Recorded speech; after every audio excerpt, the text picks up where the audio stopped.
Hello, I trust that everyone's doing well today. I wanted to go over chapter 2 with you. We'll be dropping additional videos for all of the chapters. Chapter 2 is really focused on the marketing plan itself, developing a market plan. All this is if you're working with a company or if you're in your own company and you're about to launch a new product, you need a marketing plan. A marketing plan is going to really show you how to, or really have a defined and documented manner or method of how you're going to bring this product to market. And you'll take in consideration a number of things that we'll discuss in just a moment. So we're going to talk about the importance of the marketing plan, what is it, what the basics of it, and learn how to put that together. Really, the bottom line is if you don't know where you're going, any road will take you there, right? Same is true with business.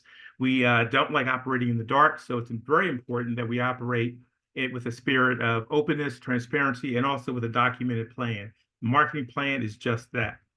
And so the marketing plan, again, written documentation for how we're going to move this business forward. It's a strategic and a tactical look at how we're going to do that. Strategic is typically 1+ years out. Tactically is within the upcoming year. And so the components of the marketing plan are simple. It really includes a mission plan, it includes a mission statement and a vision statement, and also an analysis of the current situation. You really want to take a look at what's the problem, what are we trying to solve here, or what is a customer, that there must be a customer need or want that's lacking, and we're providing some tools or a method for those tools and for those needs and wants to be satisfied. And we'll also talk about the target market as well. So right now we're trying to take a look at some additional items. The target market segmentation. Target market just means that if, for instance, today there are over 8 billion people in the world. Perhaps you have a product you want to sell to everyone. That's great. But typically what we'll do is we'll focus on a particular segment in our target market.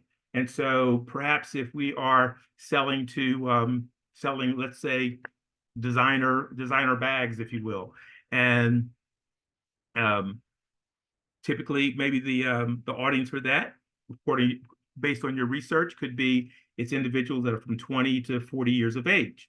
If that's the case, we don't want to market to individuals that are 85, 90 years of age, right? Because there's very little reason for them to purchase that. So we're going to focus on our target market. So we'll talk about target market segmentation, objectives, strategy, the 4 Ps. By the way, the 4 Ps is probably one of the most important topics that you'll ever hear. The 4 Ps. We'll talk about that. And then once we're complete, how do we evaluate our plan? The mission statement and vision statement. Typically, the mission statement it's grounded in the present. It discusses, explains why the business or organization exists. And then the vision statement is grounded in the future, and it discusses or tells us where the organization would like to be at some future point. And so, and then as far as the situational analysis, we have tactical executions of the 4 Ps, the marketing mix. Very important, the marketing mix and the 4 Ps. Okay? Price, place, promotion, and product. And we'll talk about that in greater detail. Bottom line, you really want an entire history of the organization. Then we take a look. These are some of the components or factors that we must consider. If we are the company in the white box there, we must consider our suppliers, our competitors, marketing intermediaries, and the customers themselves. You may take all that into consideration when you have a product and how you're going to bring it to market. What suppliers do we need? Who are our competitors? What are they doing in that market? What will they be doing after we introduce our product? How are we going to sell the product? Are we going to sell directly to the consumers in a B2C model, or are we going to use marketing intermediaries, wholesalers that'll take our product and then sell it to the final customer? And then we have macro environmental issues as well. It's not going to be on the test, but it's good to know. PESTLE, it really stands for politics, economics, and a number of other things, but it's all those external things like regulatory compliance and things of that sort that we can't control. But we must be aware of it and must be prepared to address it appropriately. So these are some of the environments, some environments that typically affect marketing. It's not limited to this, but as I said, the legal market. Perhaps we want to sell a product internationally, and maybe there's some legal battles. Are there tariffs in place? Are there quotas in place? Those types of things. What about the natural environment? will our company extrude and dispose of hazardous waste in the river, as some had used to do back in the 50s, 60s, and 70s? And so also, what's the technology that we're using, the political environment? All those things need to be taken into consideration when you're compiling and developing your marketing plan. Obviously, with each of those items, you need to view, for instance, the legal environment. You need to understand what's the current legal strata that you'll be working in, and then you need to consider any potential changes. For instance, there's an EV manufacturer that I'll talk about in just a moment called BYD. Build Your Dreams is the name of the company. BYD Han. It's out of China, and let's say if China was actually crafting a development plan or marketing plan for the United States, one of the things they have to consider is that Joe Biden, or President Biden, recently stated that all tariffs coming from China with these types of vehicles will have a 100% tariff. That means that if the car sells for $20,000 in China, it'll sell for $40,000 over here, right? So we need to identify those changes, understand those changes, and craft our strategic response to the looming issues that may be coming up. The target market, as I said before, that's any current potential customers that we are focused upon. And it's made up. It's very important, though, that if I'm selling a product, I need to understand and be certain that the market is there and can bear the market can bear the cost of the product. So the target market, the individuals in that market should be able to purchase the product. They have the purchase power. They have a need or want for your product, and they have the ability to purchase your goods and services as well. I know some kids that they were upset because they had some gear that they were placing, some marketing gear that they were placing out on the internet, and they were mad at the market because no one was purchasing their products. Well, the real answer there is there was probably a target market issue. Maybe they weren't willing to purchase the product. Maybe it didn't fulfill a need or want for that product. All those things must be taken into consideration at all times. So we're always looking for customers who are looking at the same way when making a purchase. We want customers that if in that target market, if everyone in that market loves eyelashes, perhaps, or a particular bag, or particular shoes, or style, or whatever, that's what we're looking for. Because if we have a large audience that can purchase it, wants the product, and it's solving that customer's need or want, we're in great shape. And so that's called customer response elasticity. We want those customers to purchase our product and use the same methodologies when they're purchasing the product.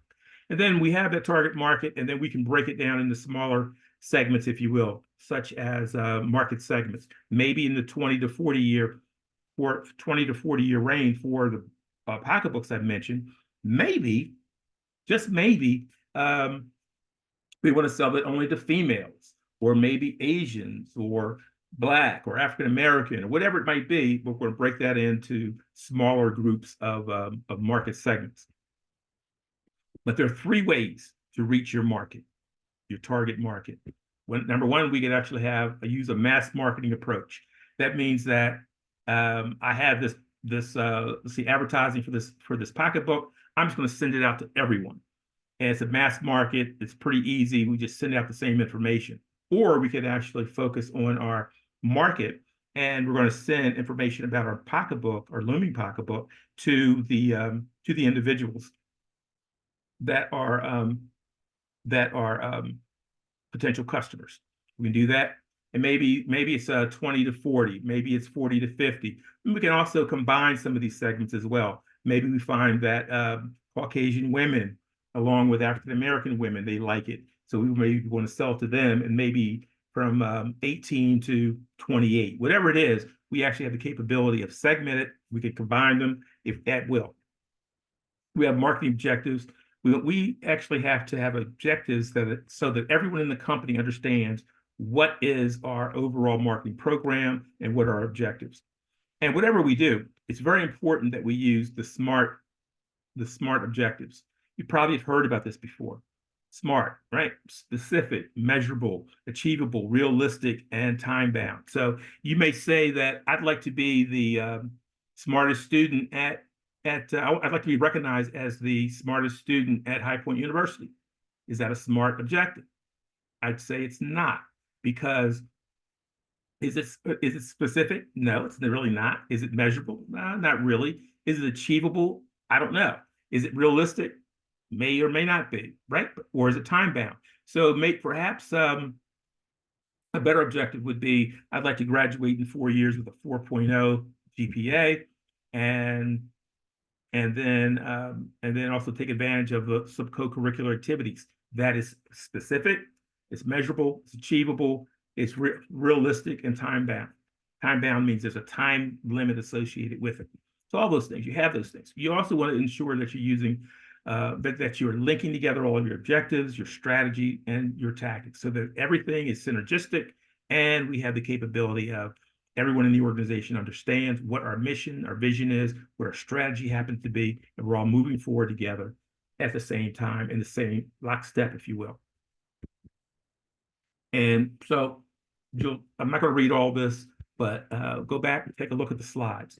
So obviously, if we have a grandiose ideas and ideals that we'd like to espouse, it's very important that we have the right money, that we have enough money in place to support that. Today we're using social media, but if you wish to expand beyond social media, well, even on social media, if you'd like to advertise there, you've got to pay Google, you've got to pay X or whomever. But perhaps you'd like to move outside of social media, and with print ads or television ads, whatever it might be, it's very important. There's my timer. So very important we do that. Tactical execution. Tactical execution is the 4 Ps, the marketing mix, product, place, promotion, right, and price. And so when you look at this, the product, what is our product? How's it made? How does it compare to the competition? How are we going to price our product is going to be, if we look at the market, we have a new, say, a pocketbook. Are we going to go out and take a look at Coach and some of the other bags that are out there? Or we're going to price them below or higher? You can think about that. Channels of distribution. It's the place. How are we going to get the products to our customers? And integrated marketing communications is really promotion. So 4 Ps. Which one do you think is most important? I won't answer that question. I'll let you answer that. Then when you're finished, you got to evaluate the plan and ensure that that everyone executed as expected. This is also very important if you're in a sorority, fraternity, whatever it might be, or on some other organization on campus. When you conduct an event, you should have a debrief or a plan evaluation time at the end, so that you can determine whether or not it was successful. A lot of times we'll just pat ourselves on the back. Maybe we made a lot of money. We're happy with that, but perhaps you could have made more money. Maybe you can send out information to your customers or the people that attended your event. Ask them with a survey. Did you like it? What did you like? What would you like to see improved? Is there anything else? Any other suggestions you have for future events? That is connecting you with your clientele, and it's also going to help you improve your events such that they'll be held in higher regard down the road. So one cannot know how successful it is, how successful you can be, or you are, unless you measure that success. That's what I have for you right now on this. With this, I'll be posting this. You'll see this. I'll be posting others as well. Thank you for joining me today. I appreciate it.